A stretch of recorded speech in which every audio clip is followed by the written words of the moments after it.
Good afternoon. I'm Scott Forcino from eXp Realty, and I have with me Julia Bell from Movement Mortgage today for her kickoff video interview in her video interview series. We're going to learn much more about Julia and her company and how they work in their community with their clients and their local referral partners. We're really excited today to start and learn more about Julia. Good afternoon. Good afternoon, Scott. Thank you so much for having me.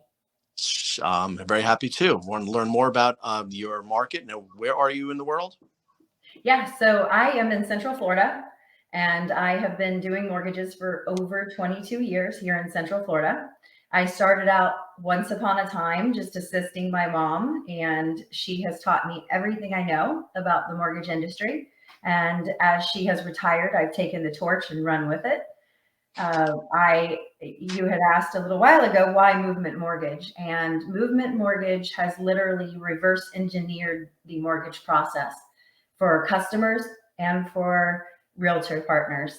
So we have systems in place that allow us to be at record speed, which is critical in this type of market. I've heard that. I've heard there's something crazy like 7-day underwriting and almost before the contracts are signed by both parties. How does that happen? So it's actually a 6, 7, and 1 process. So it's a 6-hour underwrite, and then our underwriters are bonused. Then it is a 7-day processing time frame in which our processors are also bonused, and then 1 day in closing. So technically from start to finish, we could close a loan in 8 days. Now, the holdup these days is appraisals. So it's taking longer for the appraisals to be completed, and therefore it kind of backlogs us a little bit. So I like to plan for about 2 to 3 weeks. But in this environment, we have to be very, very competitive, and we make sure that we're collecting all of the client's documentation up front. And I would tell a client to be very transparent and make sure to get us everything very quickly so that we can close quickly. Interesting. So in this market, I know rates are just touch 4% for the first time in 2 or 3 years. I mean, have you seen, where do you see them going and why? Yeah, so I truly believe that based on historical data, when we are hearing talks of inflation, we also, in that same turn, when there's inflation, you have to increase the interest rates. I feel truly that they have been low very long, probably too long. And I think it's going to really stabilize our market and allow us to have more of a buyer's market opportunity rather than a seller's market, which I think we're all looking forward to a little bit, especially in Florida. I would say, I know that I was recently in South Florida, and it's people getting 40, 50 offers on a property only to go over asking anyway. Yes. So my question is, how can some new buyer expect any equity if they're buying at the top of the market with rates rising? Well, in a normal market, a normal environment, if we know anything that might be normal these days, the appreciation levels is usually around 5 to 7%, but we've been seeing about 18.9% appreciation. I think that if we go back to more of a stable market with the interest rates rising, then we're going to see a leveling off of the appreciation. I don't think it's going to stop, but I think it's going to level off and be more of a normal 5 to 6% appreciation. So home buyers will still have appreciation as time goes on. I see. And what do you tell someone who's first-time buyer, or maybe another scenario, who needs some work on their credit report? What is some advice you give for those different people? I'm a big believer that we will always keep clients on the path to home ownership. So if that means that we literally have to go line by line on their credit report to go over what they can do to maximize on a better credit score, we will certainly do that. I would tell buyers right now to be patient, and also be very cautious in trying to purchase something now just because the interest rate might rise. I don't know about you, Scott, but when I bought my first house in 1999, the interest rate was 9.75%, and I still bought. It was a co-op outside Manhattan. The rate was 9.25, and I was happy as Yeah. could not have cared. and it was 1999, and I was Mhm. attic. I mean, it was much less than a credit card, so why not? Is what I thought. Yeah, yeah, exactly. I know my mom had said that when she first purchased, hers was 23%. And that's similar to what a credit card is nowadays. Right. So I don't think that this is going to prevent anyone from it's going to take some people out of the market because rates are going to be too high, or they may not qualify for what they qualified for when the rates were in the threes. But this is still, everyone has to have a place to live. People are still going to purchase properties. I believe in that too. I think that this raise in rates could have a real beneficial opportunity where at least we know that the prices will be stable, and there are a finite number of buyers. So whoever completed their purchase in the last year and a half, they're out of the market. They're not selling. They have to hold. Mm-hmm. So that's positive. I recently saw a meme on social media going around that the interest rate on a rental is 100%.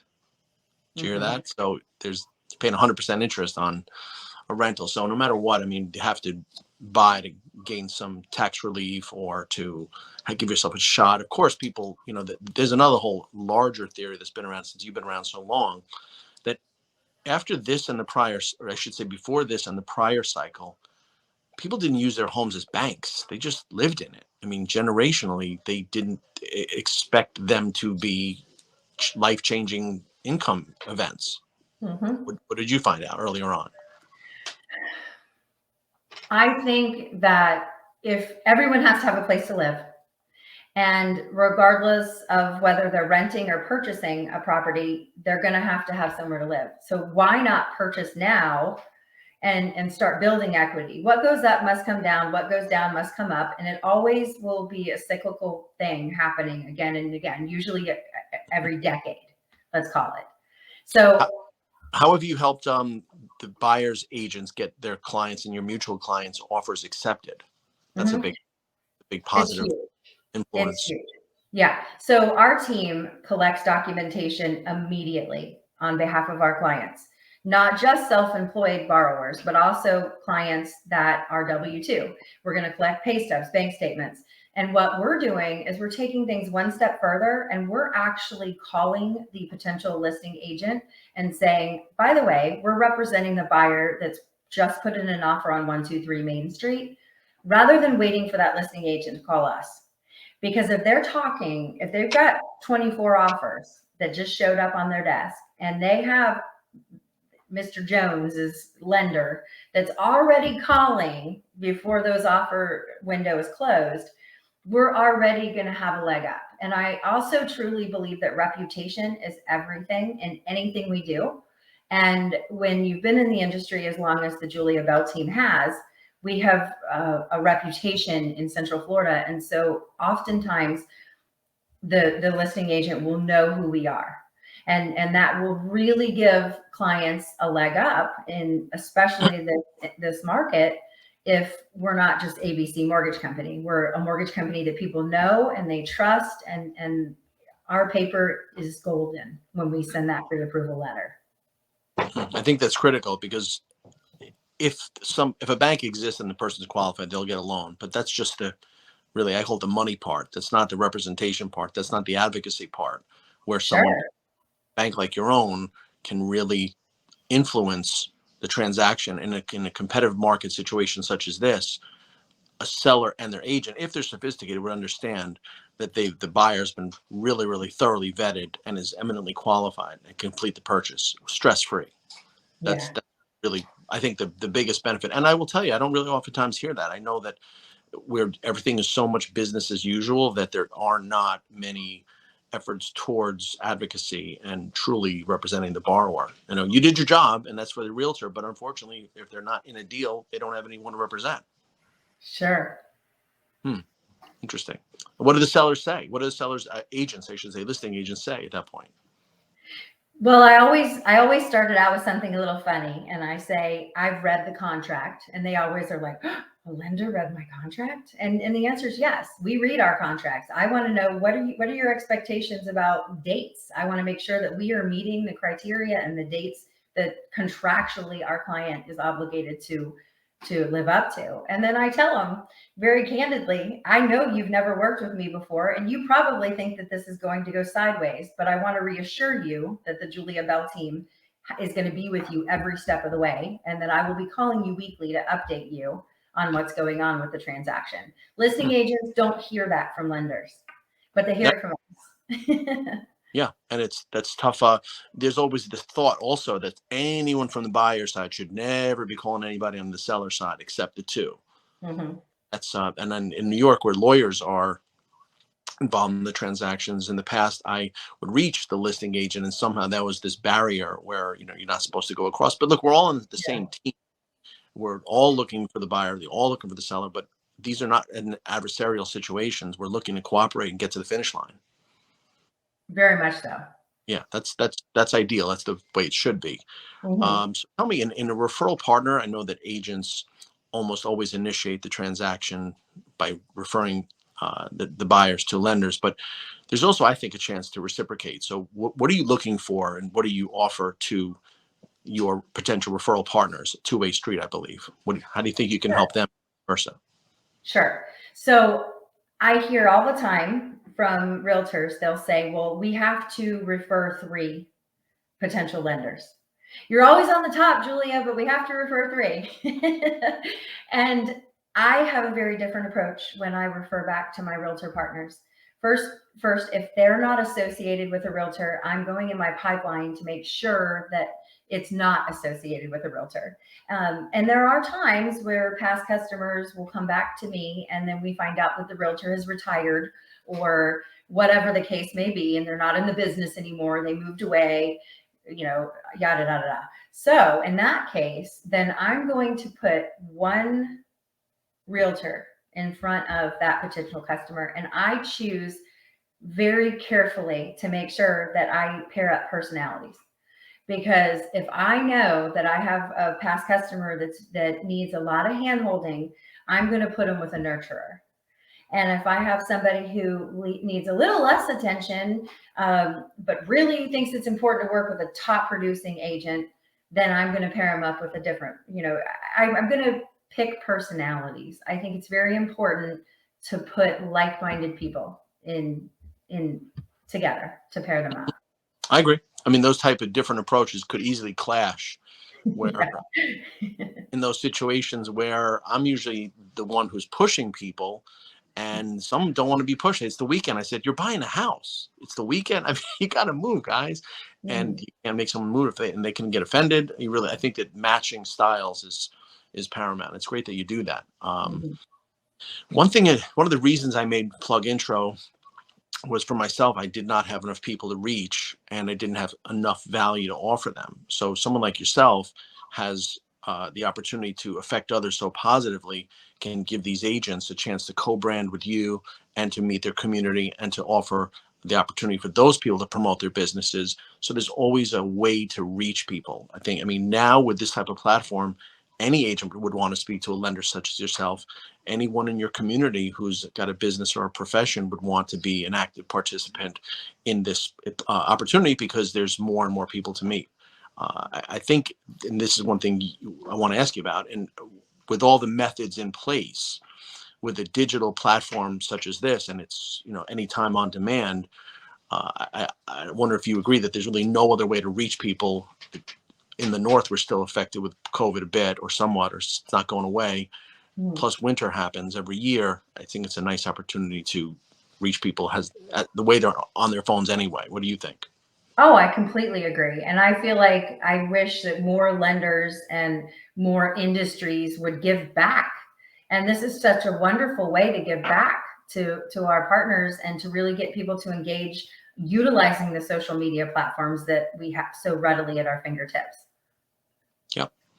Well, I mean, the social media, we've used what I've seen a use and a real misuse, where there seems to be sometimes a broadcast, a look at me, where there's really not a focus on your colleague, your contemporary, your contacts, the moms at school, your former clients. At this point, I think that we all either need kind of like a local resource, like an Angie's List, or a way to promote. In my own PlugIntro platform. I have anywhere from DJs and limos to my dentist and my accountant, where that's a real chance where positive local business exposure is gained. I know that you've already invited realtors, and I mean, tell them what you think and how you can benefit them using this platform.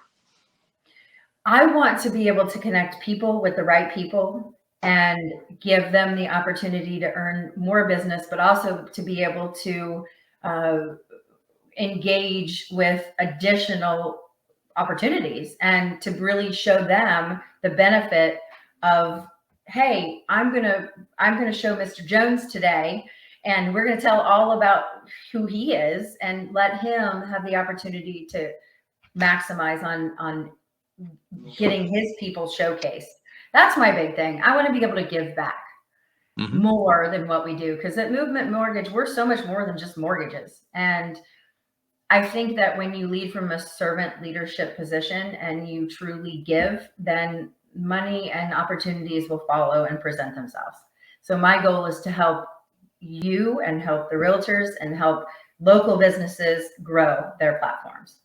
Yeah, I think referrals are great, but sometimes they're tough, especially in a formal structured setting where there's referral exchanges. Referral may not be able to happen every week or every month, but introductions, I think, are so easy, where you can match the blue, white collar. You can meet people who never would have met otherwise and let something good happen. I mean, let me ask you about you. Could you recall maybe a great referral or a great introduction you gave or got? Well, that's interesting that you asked that, because over the years I have serviced so many first-time home buyers, and there have been so many stories that clients have told me that they really didn't think that they would ever have a home that they own themselves. So for me, that's such a rewarding feeling to have, to be able to help people accomplish the American dream. So I can't tell you that I have one, Scott. I have a whole lot of aha moments in my career. Well, I think that's the lifeblood. I think people who continue to grow through others, with others. I mean, I think, you know that expression, if you've heard of, you want to go fast, go alone, but if you want to go far, go together. You ever heard that one? Oh, yes. And it's really tough sometimes getting together in person, trying to even get people assembled. It's hard, but using this digital platform and all of our like they call it the Internet of Things, every way to broadcast and be seen and to positively affect others. We're here. We have it. Yeah, I love it. I'm glad to be a part of it. I'm really glad. We're really going to look forward to featuring you. We're going to build your community around this video series and give others a chance to promote themselves. It should be fun. It's going to be really productive, and we're looking for a great 2022. I'm honored to have someone like you aboard. Thank you. Well, thank you. I'm excited to be here. Okay, let's get ready for our next meeting and our next video coming up. Thank you. You take care. Thanks. Take care.